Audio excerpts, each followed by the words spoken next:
What? Where am I? What is this place? This is not where I'm supposed to be. This is not where I'm supposed to end up. I meant to go to the New Year, but not in an entirely different place. What am I going to do? How do I get back? Everything I left back there. Am I ever gonna get back?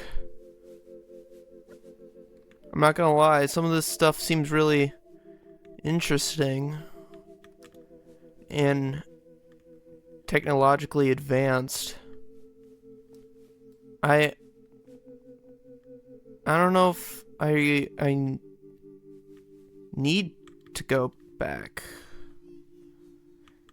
I mean, I threw everything in, so maybe they're still around here. Well, either way, the show's gotta go on.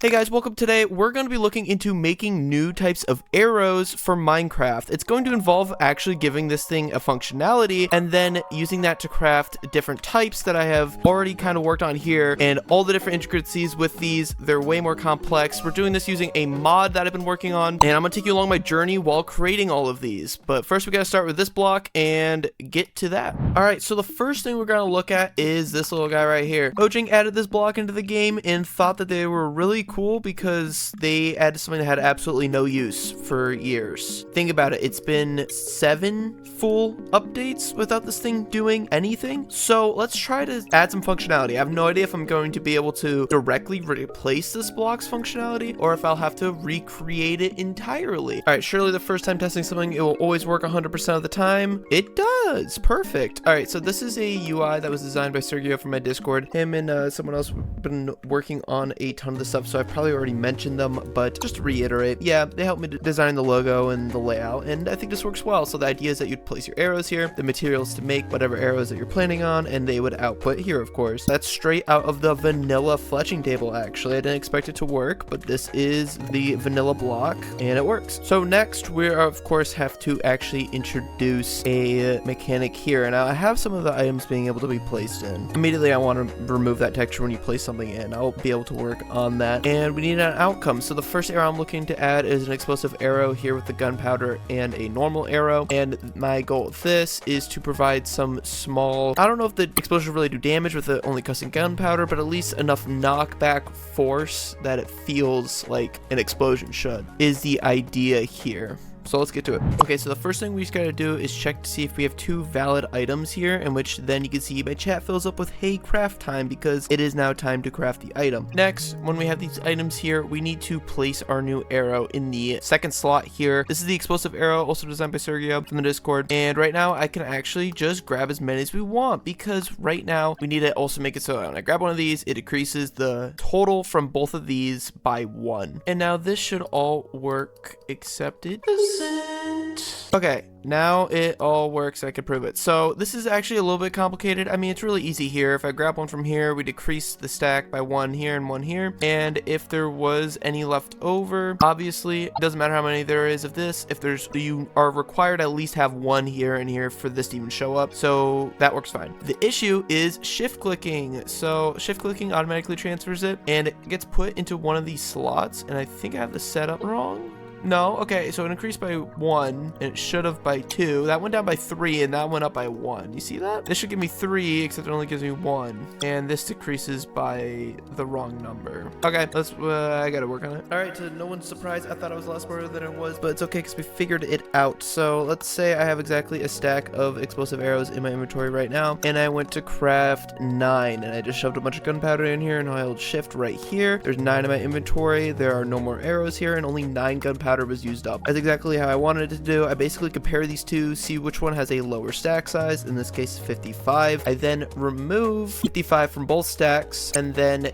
give myself 55 of this arrow type, except that the game automatically does 1 transfer for you, so it's 55 minus 1 in all those cases. Okay, cool. I have the arrow. That's all that matters. Now I gotta get me able to shoot it. I have set it as an arrow, so let's just see if anything actually works right now. Want to see something really cool? I can now shoot this arrow. arrow, except that it completely doesn't look any different or really behave anything special. So I want to get a custom model so that you can tell what this arrow is while it's flying at you, and you duck for cover and try to hide because you're gonna get exploded. All right, so I believe I have the explosive working. I, just need some place to test this. Unfortunately, I don't really have that right now. So we just got this box. We got some entities in here, some blocks. I have no idea how powerful this is or what's even going to happen, if anything's even going to be destroyed, or if anything's going to work.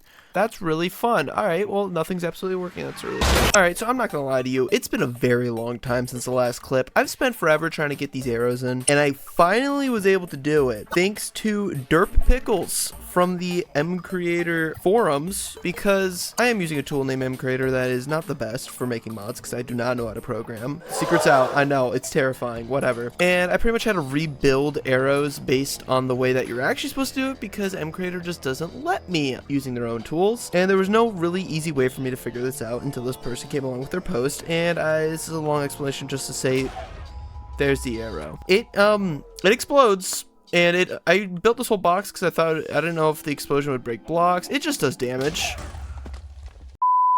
Oh yeah, it does do damage, which is good. This is exactly what I wanted, so I am very happy. There is a side effect that it does in fact realize that air is a block, and so it just constantly does that. Actually, no, it stayed away from the wall pretty well. I think it's detecting me when it first gets shot and then treats me as an entity, because I have it set to trigger on every player, every entity, and every block, whenever it hits anything. And that includes me, which is not fun. So we're gonna modify that. All right, we did it. I did in fact fix it finally.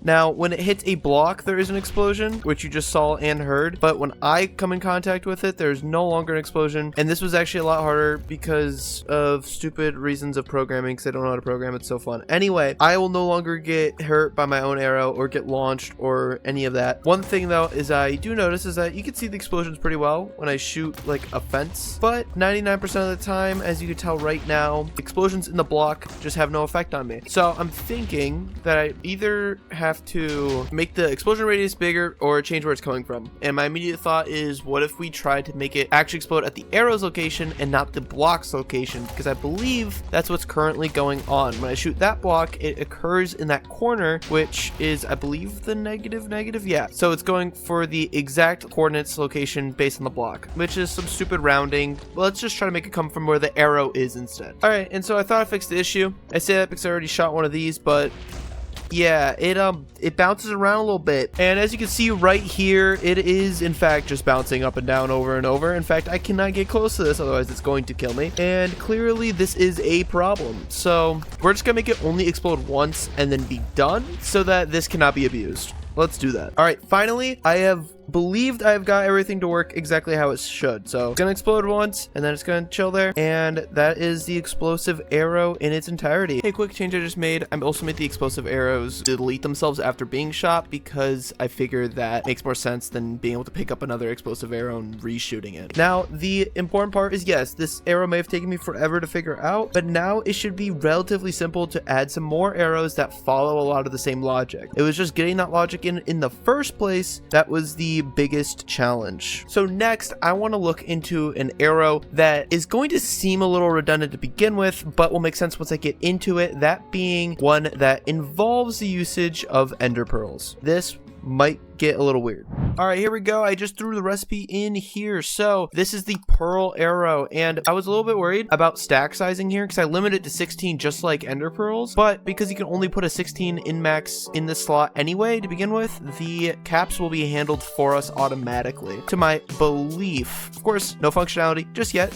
We're getting to that next. So I believe I've got everything implemented here for the pearl arrow to finally work. I haven't tested any of it. This is my very first time. Oh, and what did I even do? Okay, the idea is that whenever I shoot something, block or player or entity, we're going to swap locations. Let's test that. Oh, okay, well, the armor stand did in fact break. I didn't think about the fact that an armor stand would break immediately on a shot, but that's actually what happened here with the fletching table too. At least it should have, and now there's two. Okay, that's interesting. But that worked, you see. So me and that block did in fact switch positions, except sometimes they're not clearing. Okay. Whoa, the arrow also doesn't shoot normally. Do you see that? Why does it look like that? Okay, that's also interesting. But yeah, it is somewhat working. What I shoot at is in fact going to my current location. Okay, that's still a problem. I think what's going on there is when I'm trying to shoot the fletching table, I'm opening the GUI while still shooting, and then when I press E, it fires. But there's also a duplication issue somehow. Oh, and that block just disappeared. So clearly there's something still up, mainly because those arrows look awful, but it is still somewhat working. I just need to fix the removal because removing it just doesn't seem to work, and I gotta fix this place up because now it's a disaster. All right, this is actually really funny. In between the clips, I went to try to remove this and it just won't let me remove it, which I thought that's kind of weird. And then I right-clicked it and it became whatever I wanted. So I think those blocks are actually being deleted and they're actually ghost blocks. Like, I don't think this block is real. Something else is up here and I have no idea why we're getting ghost blocks. I could try to just update it after. We'll have to look. All right, so I have believed I have fixed the issue here. As you see, when I break it, the block is no longer leaving ghost blocks, and I am able to get this working very reliable now. I did add the things, so now there's particles as well. That was just a quick change. Another thing I noticed though is I don't know if I want to make this work for tile entities. Like, I think it'd be really cool if you had a chest and being able to shoot this and teleport the items over, except right now that's not what it does. Instead, it all goes in my inventory because when the chest breaks, all the items fall out. I don't know how hard this would be to implement. I think it would be an interesting way to include a new use case to this item that is more than just an ender pearl. I mean, that's the whole idea behind the swap mechanics, but I'm not entirely sure if it's too overpowered in that case. Another thing that I didn't really show you the entities because they keep dying when I shoot them. I put the damage really low for these arrows too. I think it's just the default damage of an arrow, but you saw the dead body teleport over there. Technically, if you shoot anything, it would teleport with you. That does lead to some things where it's like, wouldn't technically the ender dragon do that too? I don't even want to know the implications. I think it's more fun just to leave it. And honestly, we could always change that later. I want to look into this a little bit more and I'll come to a conclusion eventually. So I've been hard at work to get this next part done, and this is really exciting. So here's a chest full of arrows. I could shoot this thing, and even though that just hit me, that was really weird. It's over here now, and it has everything in it, and I don't have anything in my inventory, and this was actually a little bit more annoying to get working because I didn't have something to directly just like copy the data across, and the data is a little confusing. Blocks like to store their positions and their IDs, and that doesn't always like to work out properly, so I just straight up use the /clone command. Hate me if you want, but it works out perfectly because some blocks, like a chest, that's just 27 slots of items, that's easy, but a brewing stand not only has 5, it also has this charge. It's just another thing of data, and everything else, you know, furnaces have fuel time, campfires 4 slots and a cooldown maybe, I'm not sure. Everything's got weird data, and this is the easiest like inbuilt way to transfer it, so I'm using that and it works perfectly. It's great. I love it. This arrow is really sick. All right, now while that pearl arrow is working really great, I want to look into another new type. So we go in here, arrow in there, quartz in there, sharp arrows. The idea here is that I want an arrow that is a genuine upgrade to a normal arrow. The idea here is maybe faster shot power, which would also increase the damage done. So it's kind of weird how the arrows work. They have like one number that controls how fast they move and how much damage to do, and I will just be able to increase that, and it's kind of a simple thing, so I'm just gonna try to see if I can get it done real quick. I try to start implementing this arrow, and I have the model set up and everything in game. As you see, I currently actually do not have the arrow on me.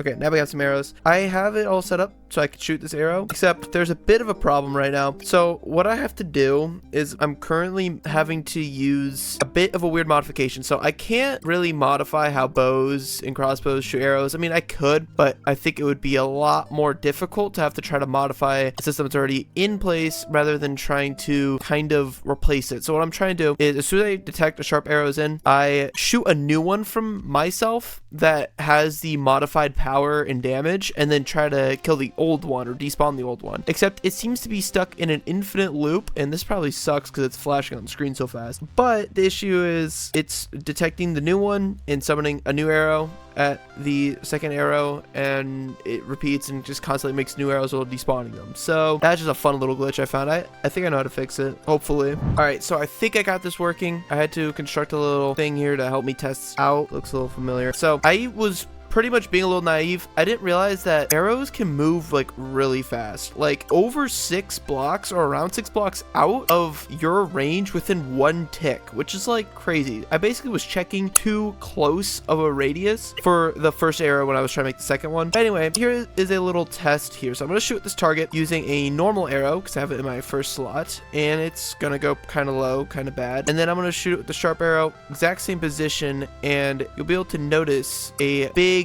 difference in distance, really. Now, they both missed the arrow, but that's just because of my poor targeting, but you can trust me that it is a pretty nice difference. Obviously, it's also in damage. So here, I'll do another quick test. It's way more noticeable at far range, of course, but let's do a damage test. I think that'll be better. All right, so I did this test already, but I did it with zombies and they died immediately. So we're gonna try it with something that has a little bit more health. So this is a normal arrow, and then this should be our arrow. Okay, he didn't die immediately. That's good. Let me find out their health. All right, so I'm looking at the numbers here. If you can't tell, the top one is the normal arrow and the bottom is the sharp arrow. The normal arrow did 9 damage. It makes sense if the warden had 500, which means that the other one did 34. I don't know.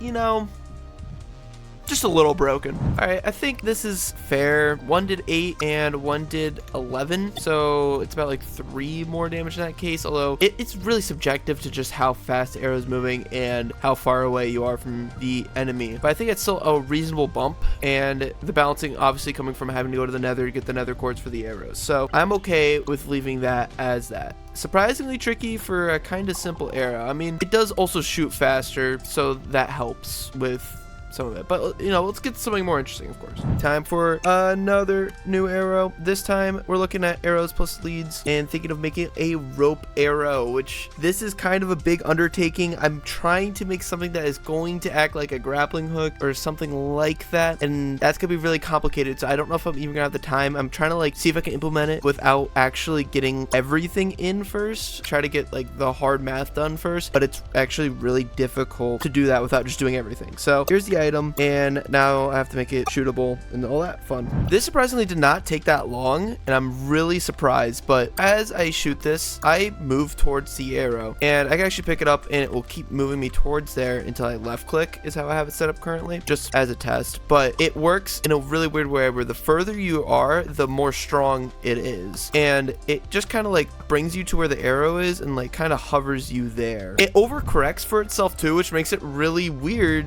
but kind of realistic, like not terribly off. Now, of course, the function I'm using needs to be modified a bit because there should obviously be like a max speed that the player can hit, max distance, and I shouldn't bumble around that much, but I'll fine tune that now. If you're wondering what I'm doing, I'm actually just taking the position where the arrow position I'm at, finding the difference between those two, and then multiplying it by 0.05, and then pushing the player by that amount. It's actually really simple, but it technically works. And the reason I'm multiplying by 0.05 is because it runs every tick. 20 ticks is 1 second, so it's a way of calculating velocity. All right, let me modify. So I did a bunch of work behind the scenes to try to get the math to feel as good as possible while playing. Basically, one thing I did that I noticed I really needed was to add a limit. So let's just swing. I want to show you what it's like. This is a good test. I should try to maybe limit fall damage as well. I didn't even think about that, but let's just try in survival. So when I shoot, I will have a maximum speed that I will have to reach this area. And then when I shoot another arrow, as soon as the arrow leaves, I get unhooked from it and it will start falling like normal. Now,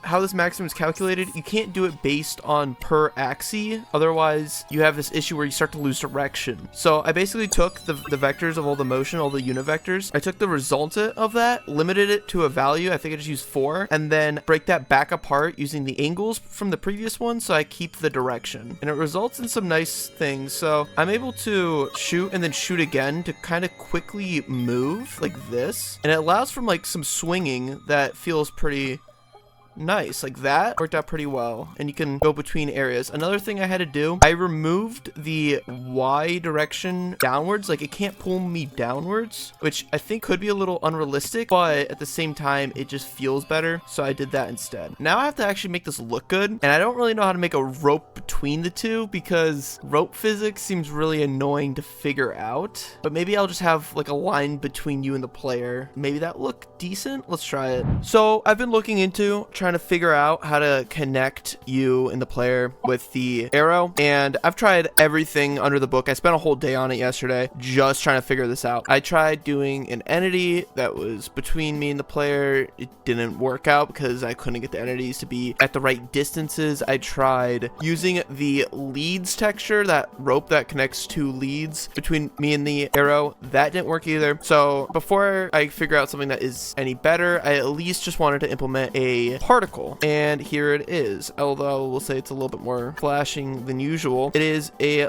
line between you and the arrow. Some changes you may immediately know is that this is now connected to the middle of the block. That's another thing that I did, as you can see here. In fact, I can probably remove that flashiness really easily. I don't know why it looks so bad. I'm just gonna fix that real quick. All right, so this is a little bit better. Boom. Now we have an arrow or a particle effect between the two, and it looks pretty good. Another thing you may notice, I can't pick up these arrows anymore, and I figured for balancing, you shouldn't be able to pick up the arrows that you just shot out to cling to, because that'd be a little weird. And it's actually pretty good, pretty effective. I placed these pillars around to do some practice swings and stuff, and you're able to get pretty fast and stuff like that. I don't know what to do about the fall damage. I'm guessing I either just put it on the player to get their own feather falling, because it wouldn't make sense if an arrow is just able to prevent you from taking any damage. But you know, I think the realism of actually taking the fall damage makes more sense. You know, it's a lot less worse if you actually had armor. Now there's another thing I also did, because so far we just had the interactions between me and a block that I cling to. So what should we do when we hit an entity is my next thought, and I actually already created it. I pretty much made a better lead. It will drag them to you and constantly bring them to you. This took a long time as well, but not as bad. I'm basically just using all the code I use for me and a block on the chicken and my location constantly. The even better part though is that it won't disconnect when you shoot another arrow.